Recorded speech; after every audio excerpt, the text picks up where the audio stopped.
বিজেপির অন্দরে দিলীপকে নিয়ে জল্পনা এই প্রথম নয়। অন্য দল থেকে বিজেপিতে এসে ওঠা নেতাদের সামনে দিলীপ কোণঠাসা হয়ে পড়েছেন বলেও শোনা যায়। এমনকি লোকসভা নির্বাচনে দিলীপের আসন বদল নিয়েও নানা মত শোনা যায়। আর তা নিয়ে তিনি প্রকাশ্যে একাধিকবার ক্ষোভও উগরে দিতে ছাড়েননি। তবে এবার তিনি যা বলেছেন তা নিয়ে বিপাকে পড়ে গিয়েছে বঙ্গ বিজেপি। তিনি প্রকাশ্যে বললেন, দলের মিটিংয়ে আমাকে চেয়ারই দেওয়া হতো না। ভাবুন কি বিস্ফোরক মন্তব্য! যে দিলীপ ঘোষ বাংলায় বিজেপির গোড়া শক্ত করেছিলেন, সেই দিলীপ ঘোষই কিনা বলছেন তাকে মিটিংয়ে চেয়ার দেওয়া হতো না। কত বড় অভিযোগ ভাবতে পারছেন একবার? আর এই সমস্ত অভিযোগ কাকে করছেন তা তিনি না বললেও ঠাড়ে ঠোড়ে তিনি যে বুঝিয়ে দিয়েছেন সেটা কিন্তু স্পষ্ট। তিনি দিল্লিতে দলের শীর্ষ নেতাদের সঙ্গে দেখা করার 5 মিনিট পর সাংবাদিকদের সঙ্গে কথা বলেন এবং 5 মিনিট সময় নিয়ে তিনি সাংবাদিকদের সঙ্গে তার মত বিনিময় করেন, তার বক্তব্য তিনি বলেন। যা যা কথা বলছেন তার মধ্যে তিনি কাকে উদ্দেশ্য করেছেন ইনডিরেক্টলি সেটাও কিন্তু তিনি ঠাড়ে ঠোড়ে বুঝিয়ে দিয়েছেন। শোনার পর স্পষ্ট বুঝতে পারা যাচ্ছে যে তার ক্ষোভ কোন জায়গায়, মানে তার বক্তব্যটা শুনলে এটা বোঝা যাবে যে তার ক্ষোভ কোন জায়গায়, কাকে নিয়ে তার এত অভিযোগ। দিলীপ ঘোষের প্রথম অভিযোগ, লোকসভায় পরাজয়ের পর বিগত 1 বছর ধরে পার্টির কোনো কাজে সেরকমভাবে দিলীপ ঘোষকে ফ্রন্ট ফুটে দেখা যায়নি। তাকে সেভাবে ডাকা হতো না, কর্মসূচিতে চেয়ার দেওয়া হতো না, দলের কোনো বড় মিটিং মিছিলেও তাকে উপস্থিত থাকতে দেখা যায়নি। যা নিয়ে ওঠে প্রশ্ন। তবে সাংগঠনিক কাজ কিন্তু বন্ধ রাখেননি দিলীপ। তিনি গত 1 বছরে ফ্রন্ট ফুটে না এলেও দলীয় কাজে রাজ্যের বিভিন্ন জেলায় দৌড়ে বেরিয়েছেন, তৃণমূল স্তরের কর্মীদের সঙ্গে যোগাযোগ রেখেছেন, কিন্তু দল তাকে কোনো কাজে ডাকেনি। তৎকালীন দলের রাজ্য সভাপতি সুকান্ত মজুমদার ও বিরোধী দলনেতা শুভেন্দু অধিকারীর মুখে সেভাবে দিলীপ ঘোষের নাম শোনা যায়নি, বরং দিলীপ ঘোষের কথা উঠলে তারা এড়িয়েই গিয়েছেন এক প্রকার। এবার সেই দিলীপ ঘোষই নিজের ক্ষোভের কথা প্রকাশ্যে বলে ফেললেন। তিনি জানান, পার্টি আমাকে দায়িত্ব দেয়নি, সেটা 1 বছর হলো, সামনে বিধানসভা ভোট আসছে, পার্টি যদি কোনো দায়িত্ব দেয় তা সেটা পালন করব। দিলীপ ঘোষ কি বলেছেন এ প্রসঙ্গে শোনাবো আপনাদের। আমি বলছি, গত 2 বছরে আপনাকে ততটা সক্রিয়ভাবে দেখা যায়নি, এবার এই মিটিংগুলোর পর কি দেখা যাবে? সক্রিয় মানে প্রত্যেকদিন টিভিতে লোকে দেখেছে আমাকে। সক্রিয় আমি আছি, পার্টির সাংগঠনিক কাজে হয়তো সক্রিয় নেই, আমি আমার জীবনে বিভিন্ন কাজে সক্রিয় থাকি। পার্টি আমাকে কোনো দায়িত্ব দেয়নি, সেটা 1 বছর হলো। এমপির আগে পর্যন্ত, হ্যাঁ, তো 24 পর্যন্ত আমি কেন্দ্রীয় সহসভাপতি ছিলাম। তারপর নির্বাচন হলো, আবার বাংলায় নির্বাচন আসছে, সেই জন্য পার্টি যদি মনে করে আমাকে যা দায়িত্ব আমি সেটা করবো। এখন দেখা যাক পার্টি আমাকে কীভাবে চায়। আমি বিধানসভায় ক্যান্ডিডেট আগে হয়েছি, লোকসভায়ও হয়েছি, পার্টির প্রয়োজনে যা দরকার সেটা করবো। শুনলেন তো দিলীপ বাবুর কথা।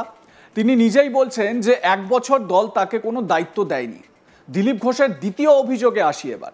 দিলীপ ঘোষ যখন নিজের দলের নেতাদের কাছে ব্রাত্য ছিলেন, ঠিক সেই সময় দীঘাতে জগন্নাথ মন্দির উদ্বোধনে আমন্ত্রণ জানিয়ে দিলীপ ঘোষকে কাছে টেনে নিয়েছিলেন রাজ্যের মুখ্যমন্ত্রী তথা তৃণমূল সুপ্রিমো মমতা বন্দ্যোপাধ্যায়। সেই সময় সেখানে সস্ত্রীক উপস্থিত ছিলেন দিলীপ বাবু। সেখানে মমতা ব্যানার্জির সঙ্গে দূরত্ব সরিয়ে পাশে বসে গল্প করতেও দেখা গিয়েছিল দিলীপ ঘোষকে। তারপরই বিজেপির নেতাকর্মীরা তার বিরুদ্ধে ক্ষোভ দেখাতে শুরু করেন। শুরু হয় দিলীপ ঘোষের তৃণমূলে যাওয়ার জল্পনা, আর সেই জল্পনায় ইন্ধন দেওয়ার পিছনে দলের নেতাদেরই দিকে ইশারা করেছেন তিনি। দিলীপ বলেন, যারা জল্পনা করার তারা করবেন, আর যারা কাজ করার তারা করবেন। দিলীপ ঘোষ এ প্রসঙ্গে কি জানিয়েছেন দিল্লিতে শোনাবো আপনাদের। জল্পনা যারা করার করবে, কাজ যারা করার তারা কাজ করবে। আপনি নতুন একটা মঞ্চ করছেন, এরকম একটা জল্পনা শুরু? হ্যাঁ, এখনো চলবে, জল্পনা চলতেই থাকবে। এটা পার হয়ে 21 তারিখ আবার নতুন জল্পনা আসবে, আর নতুন এগুলো যারা জল্পনা করে জল্পনা করবে, যারা কাজ করে তারা কাজ করবে। অন্য কোনো মিটিং আছে? আপনি কি বিজেপিতেই আছেন এবং থাকবেন? সন্দেহ আছে নাকি? দিলীপ ঘোষের তৃতীয় অভিযোগ, দিলীপ ঘোষের গড় হচ্ছে খড়গপুর। অতীতে তিনি সেখান থেকেই জিতেছিলেন, তবে গত লোকসভা ভোটে দেখা যায় যে সেখান থেকে তাকে সরিয়ে ট্রান্সফার করে দেওয়া হয় বর্ধমানে, যা তার একেবারেই নাপসন্দ ছিল। তারপরও তিনি দলের নির্দেশ মতো নির্বাচনে লড়াই করেছেন, কিন্তু রেজাল্ট বেরোনোর পরই দেখা যায় তিনি সেখানে জিততে পারেননি। দিলীপ ঘোষের মার্কশিটে ফেল বলে আগে কখনো ছিল না কিছু, তবে 2024-এর লোকসভা ভোটে তার গায়ে হারের দাগ লাগে। সেই ক্ষোভে দিলীপ ঘোষ একাধিকবার দলের সিলেকশনকে দায়ী করেছেন। তিনি বারবার বলেছেন তিনি যদি আজ নিজের কেন্দ্রে দাঁড়াতেন এই হারের মুখ হয়তো তাকে দেখতে হতো না।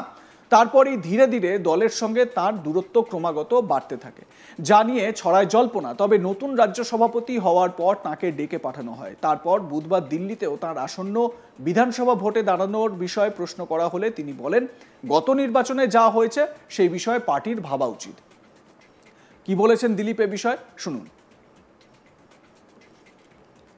টিকিটটা কি এনশিওর করছেন দিলীপদা?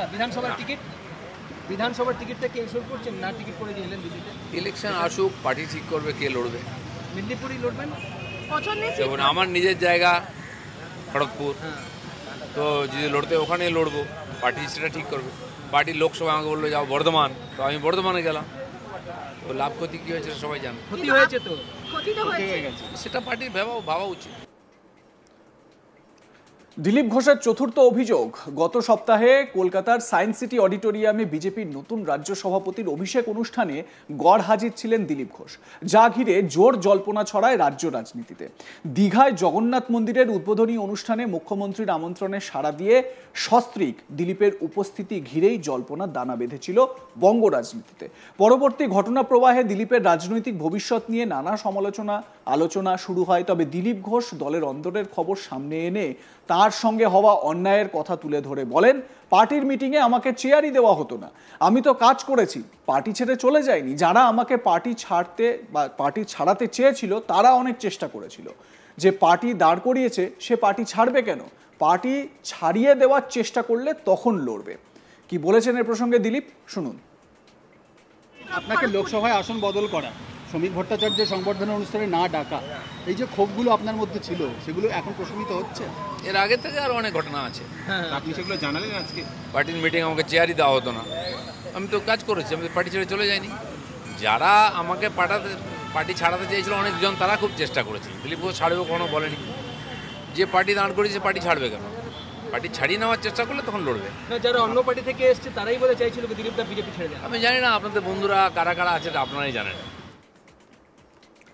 দীঘায় দিলীপ ঘোষের যাওয়া নিয়ে দলের মধ্যে যে বিরূপ বার্তা যায় তাতে দলের বেশ কিছু নেতাকর্মী অস্বস্তিতে ছিলেন। সে কথা নিজের মুখেই জানালেন দিলীপ ঘোষ, আর এটা তার পঞ্চম অভিযোগ। শুনুন। দিলীপদা, দীঘায় যাওয়াতে একটু পার্টি কর্মীরা অস্বস্তিতে ছিলেন, যেটাকে বয়কট করা কর্মীরা নয়, কিছু লোক অস্বস্তিতে ছিল। সমস্যাটা ওটা যে মমতা ব্যানার্জি আমাকে এত গুরুত্ব দিয়েছেন কেন? দিলীপদা, দীঘায় যাওয়াতে একটু পার্টি কর্মীরা অস্বস্তিতে ছিলেন, যেটাকে বয়কট করা কর্মীরা নয়, কিছু লোক অস্বস্তিতে ছিল। সমস্যাটা ওটা যে মমতা ব্যানার্জি আমাকে এত গুরুত্ব দিয়েছেন কেন? লাইক কমেন্ট শেয়ার করতে ভুলবেন না। দেখতে থাকুন আজ তাক বাংলা। সাবস্ক্রাইব করুন আমাদের ইউটিউব চ্যানেলটি, বেল আইকন প্রেস করুন নোটিফিকেশন পেতে।